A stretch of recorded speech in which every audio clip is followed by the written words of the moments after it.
Good afternoon and welcome to LawSikho's thorough newspaper analysis for the 29th of July 2023. Now, today we have one editorial article about not so digital India, which has been taken from the Hindu. And for the second and the third segment of the day, we have news update and the legal news update.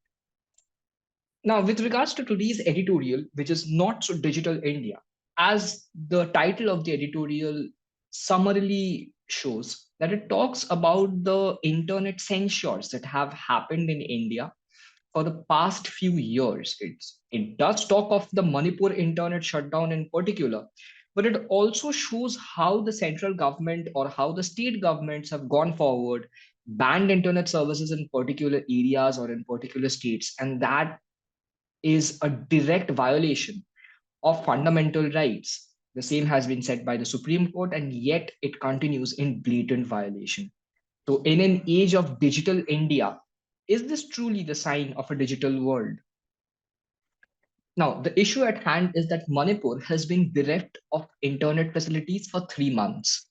While the state government did restore conditional connectivity, the same is yet to meaningfully take place.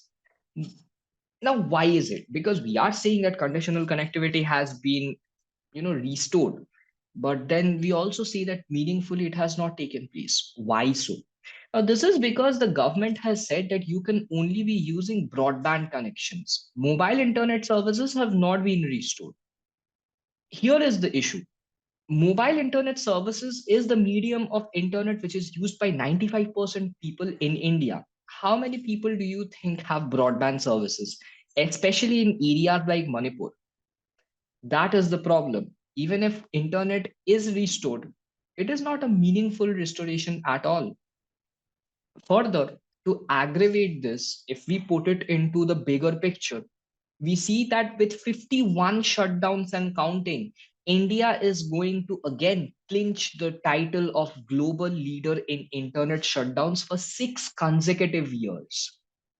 Now, the many limitations of Manipur include that virtual private networks, which is better known as the VPN, is not allowed. It has been banned, and only static IPs will be allowed. This is a direct restriction on the freedom of expression, freedom of assembly, and privacy. Three very important facets, which is crucial at times of crisis. Weakened internet also means less chances to hold the actual people accountable while restricting flow of information and reporting of the same. Now, the anomalies and the sad state of Manipur include connectivity restrictions, which is severely hampering employability and is also causing economic loss. Now, around 2019, when it was Kashmir's chance of having their internet blocked, nearly 5 lakh people lost their jobs.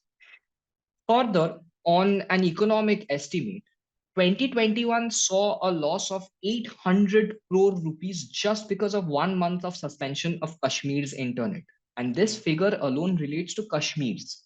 With respect to 2023, estimates have showed that we are somewhere around the 2000 crore rupees mark in losses because of internet shutdowns. Moreover, estimates such as these do not account for the unorganized sector. So the representation here is an incomplete and a disproportionate one. Now, while the Manipur government has followed the Kashmir instance, it blatantly ignores the case Anuradha Bhasan versus Union of India, where the Supreme Court clearly held that internet shutdowns are violative of fundamental rights in general. And even if the same has to be imposed, it is to be done in the least restrictive way possible and only when it is absolutely necessary. And even then, it has to be done in a proportionate manner.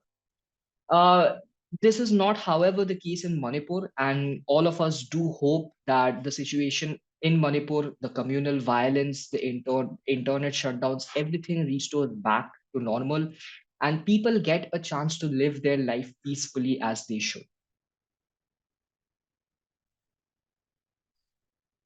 Now, with regards to the national news of the day, firstly, we have MRPL becomes the largest single location PSU refinery in India.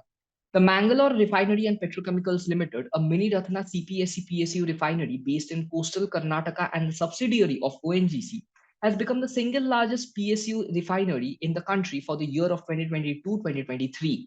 MRPL achieved this feat by processing 17.14 million metric tons of crude oil during the past financial year.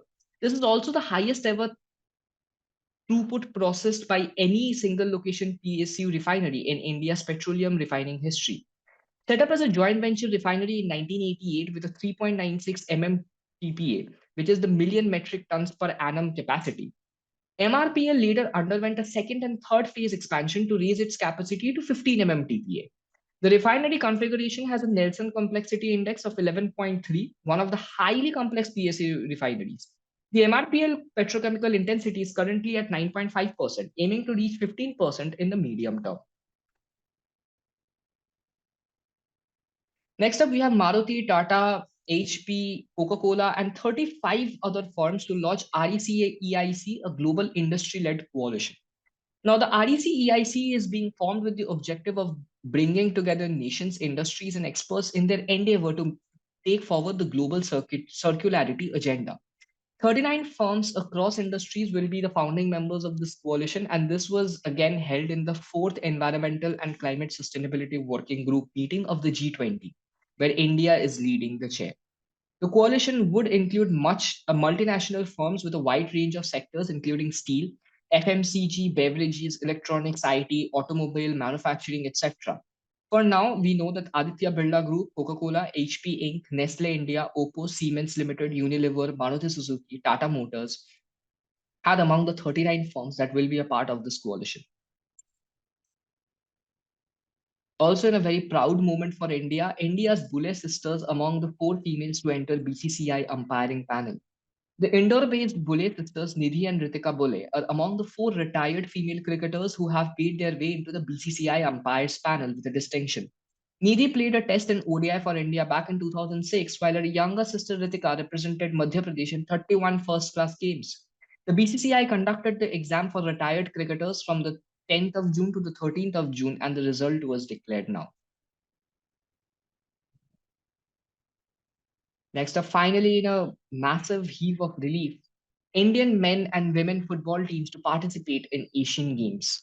After months of speculation, the India men's and women's football team have been cleared to participate in the Asian Games of 2023, which will be held in People's Republic of China from the 23rd of September to the 8th of October. The rule earlier relayed to the Indian Olympic Association and the other national sports federations by the ministry stated that for team events, only those sport teams which have achieved a ranking up to 8th among participating countries of Asia in the last 1 year should be considered for participation in Asian Games. The IOA had refused to clear Indian football teams based on this from playing at the 2018 Asian Games in Jakarta based on the same ranking criteria. Now, if we look by this configuration, the Indian football team at present is ranked 18th amongst the Asian countries, and the women's football team of India is at a 24th rank. This is the reason why they did not clear the ranking system that was previously published by the ministry. We also have India developing its own 400-kilometer class long-range surface-to-air missile air defense system. India is developing a three-layered long-range surface-to-air missile, which is also known as LRSAM, defense system that will be capable of hitting enemy aircraft and missiles up to 400 kilometers away. The $2.5 billion project is at an advanced stage in the country's defense ministry. We also have, in a marvelous news for the day, Goa Girl sets record by climbing 3 peaks above 6,000 meters in 62.5 hours.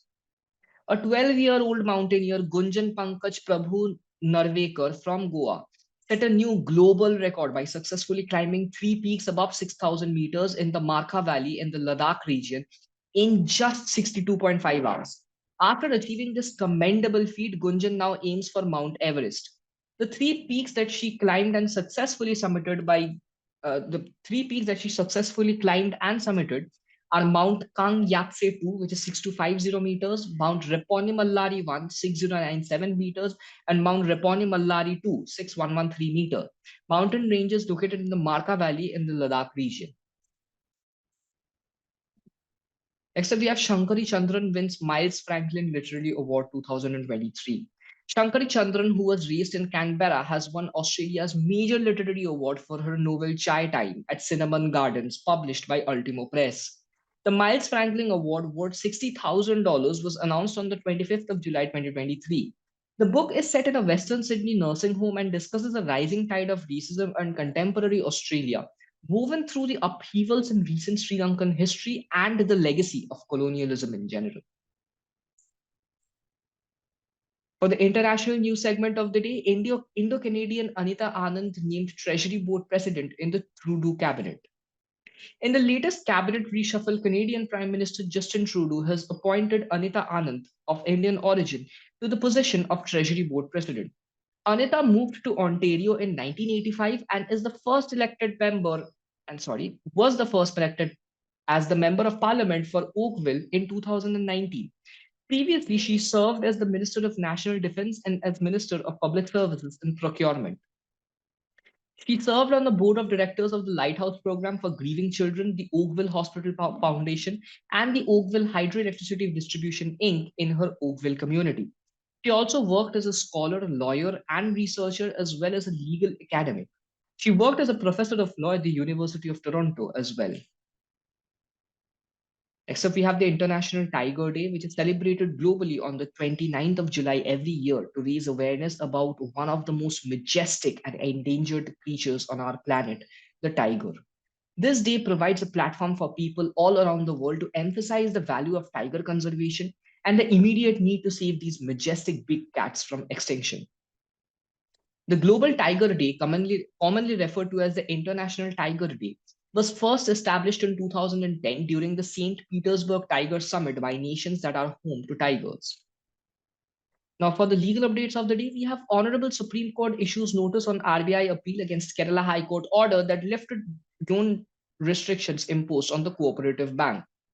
Now, the Supreme Court has issued a notice in the case of Reserve Bank of India versus Thiruvalla East Cooperative Bank Limited, because an appeal was filed by the Reserve Bank of India against an order of Kerala High Court that lifted the loan restrictions imposed by the RBI, that is, on the Thiruvalla East Cooperative Bank Limited. Referring to the Banking Regulation Act of 1949, the Kerala High Court had previously held that the Reserve Bank of India cannot completely prohibit the transactions of the bank under Section 35 and 36 of the Act unless there were exceptional circumstances to do so.